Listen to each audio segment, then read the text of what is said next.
Hey guys, Josh from SoccerReviewsForYou.com, bringing you a pros and cons review of the Adidas Predator LZ2. We're going to go over the major positives, the major negatives, as well as some neutral points I have regarding this shoe, and hopefully allow you to make a better buying decision if you were considering the LZ2 as your next boot. Of course, if you enjoy the pros and cons review series on my channel, be sure to support this video with a like, and be sure to leave a comment down below letting me know which model you would like to see a pros and cons review of next. Now, with all that being said, let's get right into the review.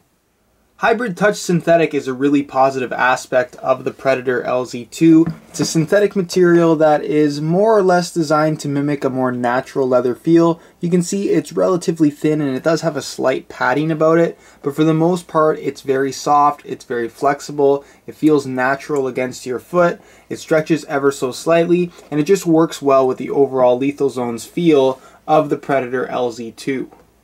My personal favorite aspect of the Predator LZ2 is striking the ball, and this is largely due to the fact that you have 5 rubberized Lethal Zones scattered across the entire upper. You have your passing / control element, your drive zone or main striking element here on the top, your sweet spot element, your first touch control element, and your dribble zone right here on the outside of the foot.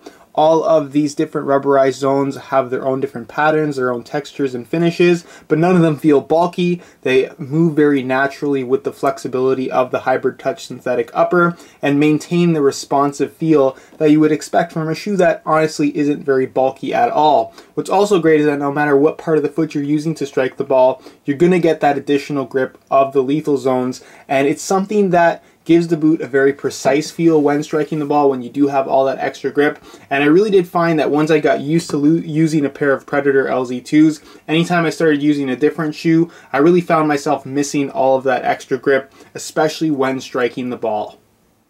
As great as the Lethal Zones concept is, it is also the major downfall to the Predator LZ2. And the reason why I say this is not because I dislike the shoe. I actually really like the feel of the Predator LZ2, and I'm not generally a huge fan of grip, but that's just it. There's a learning curve to this particular shoe. This is not one of those shoes that you're going to put on for the first time and feel very comfortable in terms of making contact with the ball in any way, shape, or form. Because of all these rubberized elements, there's a ton of extra grip that really doesn't compare to any other soccer shoe currently out there on the market. Of course, you can get used to it, but straight up, some people are going to love it, some people are going to hate it. If you're one of those people that doesn't feel like you're going to enjoy having a lot of extra grip on the ball, then I would probably stay away from the LZ2. But if you're looking for something different or really like to have that extra grip, then the LZ2 is definitely something to consider because it does something that no other soccer shoe on the market currently provides in terms of feel. One of the reasons why I personally wasn't a huge fan of the original Predator LZ is I felt that the Lethal Zones themselves were kind of restrictive and didn't allow the upper to move and flex as it was supposed to. With the LZ2, Adidas has redesigned those elements in a way that they're much less bulky feeling and they move much more naturally with the natural softness of the Hybrid Touch Synthetic. Now, while it is a synthetic material, it still does have that nice softness, flexibility, and even a slight ability to stretch, mainly through the midfoot, making for a very comfortable and soft feel on feet. I like that it does have a slightly deeper fit in the heel area, so while the shoe is relatively lightweight, it also feels very solid and supportive when you pull the laces tight.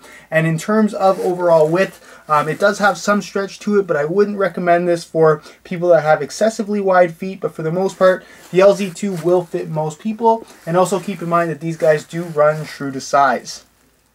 Durability is of course a concern whenever you're spending $200 plus on a single pair of soccer shoes, and there really aren't too many shoes that come to mind other than the Predator LZ2 that I know will stand the test of time. This is largely due to the kind of very simple design of the shoe. There isn't a lot of stitching. Everything is more or less fused directly to the upper. At least all the Lethal Zones are. And because you have these rubberized Lethal Zones on both the inside and outside of the forefoot that meet right up with the sole plate itself, it really strengthens the bond between the sole plate and the upper in the two areas that probably need it most, not only increasing the amount of stability you're going to get when making lateral changes of direction, but also, like I said, in terms of increasing the lifespan of the boot, just because that part of the shoe is more heavily reinforced. And then of course the Hybrid Touch Synthetic dries very quickly, it feels very well made, and it's shielded for the most part by a lot of rubber, and rubber doesn't break down very quickly. And like I said, this is one of those shoes that you can buy